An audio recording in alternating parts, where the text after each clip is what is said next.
Venecia, ciudad comercial por antonomasia. Esta ciudad-estado italiana fue durante siglos el centro comercial de gran parte del Mediterráneo.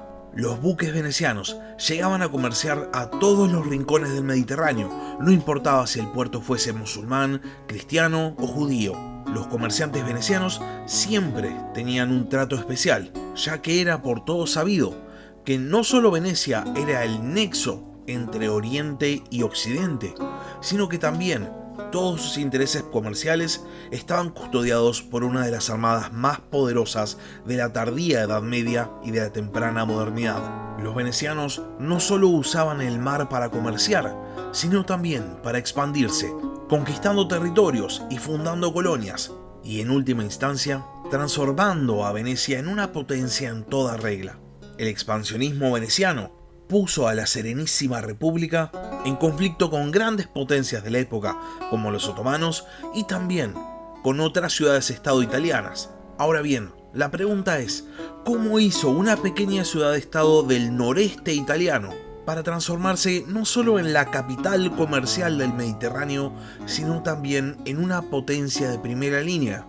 ¿Qué es lo que distinguió a los venecianos frente a otros estados cercanos? Para responder a estas preguntas, hay que ir numerosos siglos en el pasado, hasta el fin del Imperio Romano, cuando un grupo de refugiados fundan una ciudad en una laguna.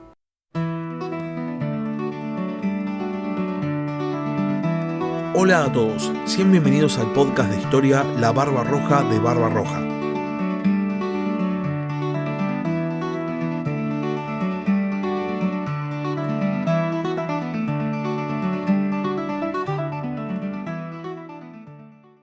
El origen de la ciudad de Venecia es muy particular y tiene que ver con un proceso político de vital importancia para toda la cuenca del Mediterráneo, la caída del Imperio Romano de Occidente.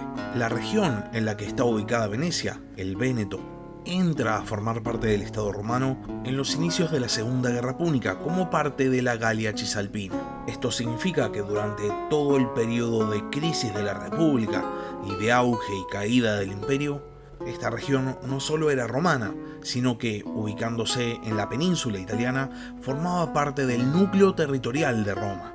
Ahora bien, con el proceso de desmembramiento imperial, la región que eventualmente va a ser conocida como el Véneto sufre invasiones barbáricas. Esto era moneda corriente para el Imperio Romano en el siglo V.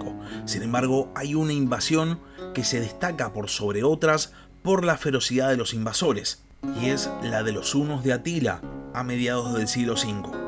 La invasión de los hunos es tan feroz, es tan destructiva, que los habitantes del noreste italiano huyen de sus pueblos y buscan refugio en la laguna de Venecia, donde había islotes, y ahí fundan caseríos, alejados de la amenaza bárbara. De esta manera, estos habitantes del Imperio Romano encuentran seguridad y crean un asentamiento. Es el germen de la futura ciudad de Venecia.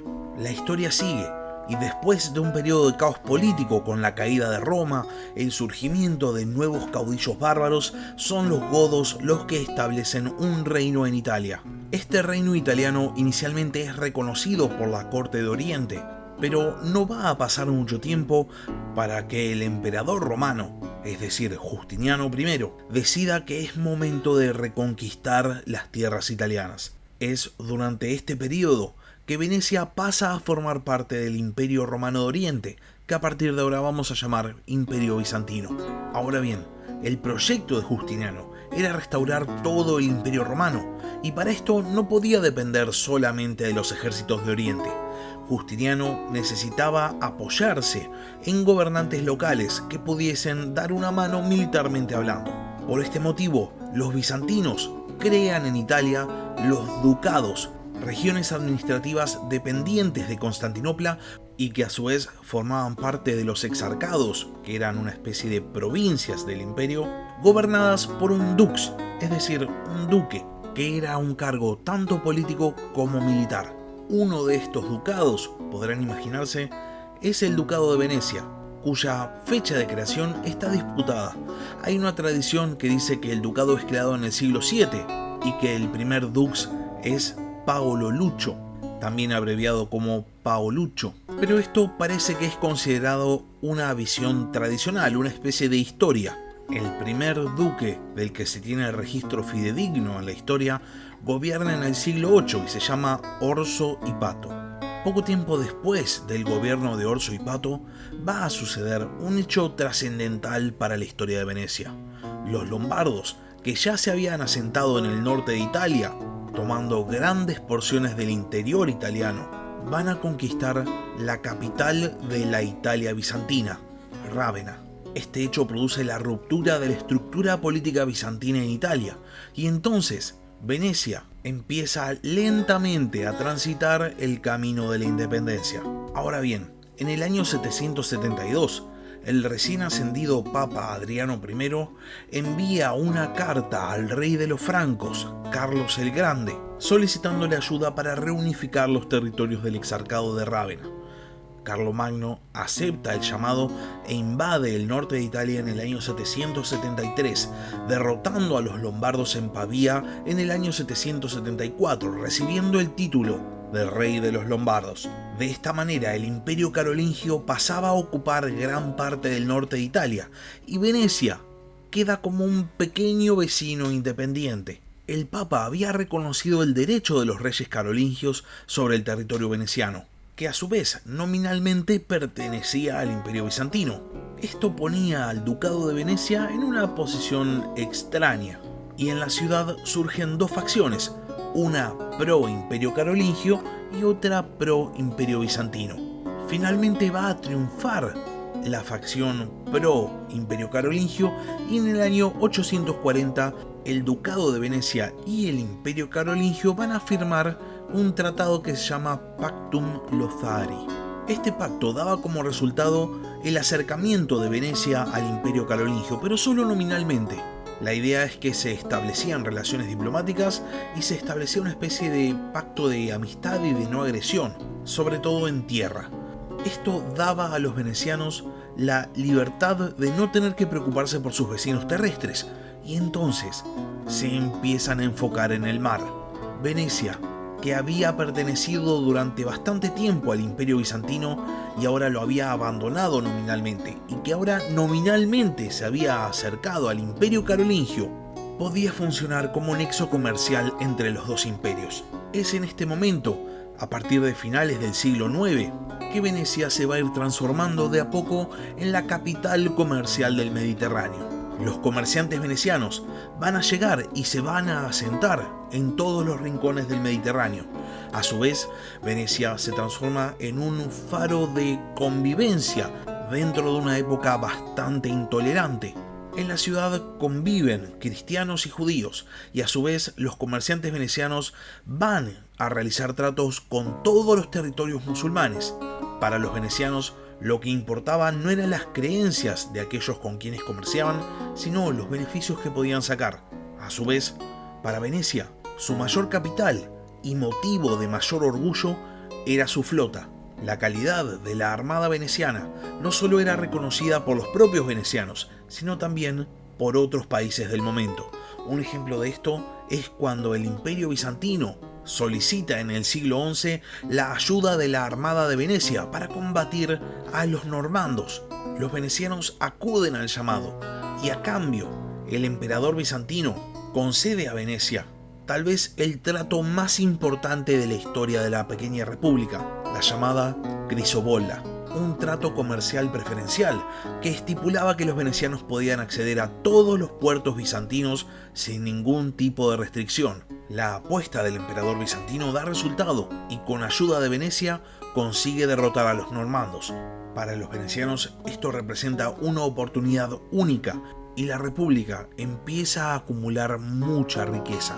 Esto es visto como un peligro por la corte de Constantinopla, y entonces el emperador Juan II Comneno, 30 años después de la victoria bizantina sobre los normandos, decide cancelar la Crisobolla. Los venecianos habían aprendido muy rápidamente a apreciar las riquezas que llegaban de los puertos bizantinos, y entonces, al verse privados de los beneficios del acceso irrestricto a los puertos de Bizancio, deciden declarar la guerra, la pequeña república mercantil, contra el gran imperio bizantino. y en solo 4 años Venecia consigue la victoria. Ahora son los venecianos los que imponen la restitución del Tratado de la Crisobolla al emperador bizantino, y hay algo en la relación entre Constantinopla y Venecia que se rompe para siempre. La corte de Constantinopla, a partir de la derrota en la guerra, va a empezar a financiar a los rivales directos de Venecia. También en Constantinopla van a tener iniciativas mucho más proactivas en contra de los venecianos, como es el caso, por ejemplo, del intento de encarcelamiento de todos los mercaderes venecianos de la capital imperial en el año 1171. Esto da lugar a una nueva guerra entre venecianos y bizantinos que termina una vez más con la victoria de Venecia y la restitución del status quo. Para este punto, a finales del siglo XII, Venecia había dejado de ser un simple nexo de comercio en el Mediterráneo para ser toda una potencia económica. Y entonces, con tanto capital a disposición, era lógico que surgiera una figura política que intentara poner ese capital a trabajar con el fin de conseguir poder. Es así que asciende al gobierno de Venecia el dogo más conocido de la Serenísima República, llamado Enrico Dandolo, quien es el artífice de la infame Cuarta Cruzada del año 1204, que finaliza con el saqueo de Constantinopla, la destitución de la dinastía bizantina gobernante y la instauración del Imperio Latino. Dandolo, a su vez, consigue para Venecia el dominio de numerosos puertos en el Egeo, dando origen a lo que se llama el Stato da Mar, el Imperio de Ultramar veneciano, que se va a consolidar con la conquista de Creta. El expansionismo veneciano va a provocar que la Serenísima República entre en conflicto con otra república mercantil de la época, Génova, la gran rival de Venecia. Génova también tenía intereses en el Mediterráneo oriental, pero ahora Venecia estaba consiguiendo el monopolio. Por este motivo, las dos potencias van a ir a una primera guerra en el año 1255, finalizando en el año 1270 con la victoria veneciana. Y también, con motivo de esta rivalidad, los genoveses van a ayudar a los bizantinos a restablecer el imperio, yendo directamente en contra de los intereses venecianos. La segunda mitad del siglo XIII y también el siglo XIV van a ver cómo Venecia empieza a enfrentarse en tierra a sus vecinos. En el año 1338, Venecia conquista la ciudad de Treviso, que se va a transformar en el núcleo de lo que se va a llamar lo Stato da Terra, o también i domini di terraferma, el dominio terrestre de Venecia. A partir de este momento, la Serenísima República va a dejar de ser simplemente una potencia comercial marítima y va a pasar a ser una potencia de primer nivel en toda regla. El problema para los venecianos es que no habían sido los únicos italianos en crear un dominio y en expandir sus riquezas. Había otros estados italianos que estaban pasando por procesos similares. Uno ya conocido, Génova, que estaba buscando su propio imperio marítimo, y otros que también se iban a sumar a disputar el poder dentro de una península italiana dividida.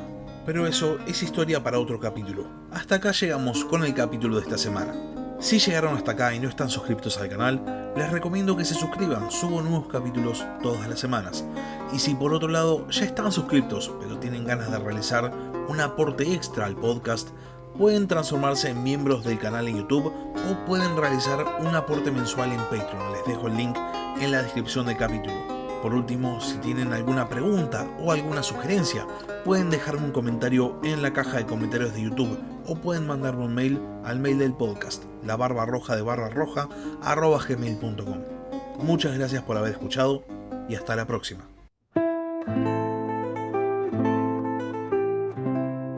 Gracias por escuchar La Barba Roja de Barbarroja. Si tenés alguna pregunta o simplemente querés hacer un comentario, no dudes en escribirme al mail del podcast, labarbarroja@gmail.com. Hasta la próxima.